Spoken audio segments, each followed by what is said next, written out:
Skákal pes přes oves, přes zelenou louku, šel za ním myslivec, to byste neřekli, a on měl péro na klobouku.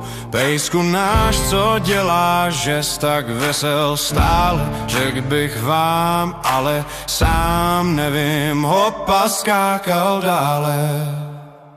Skákal pes přes oves,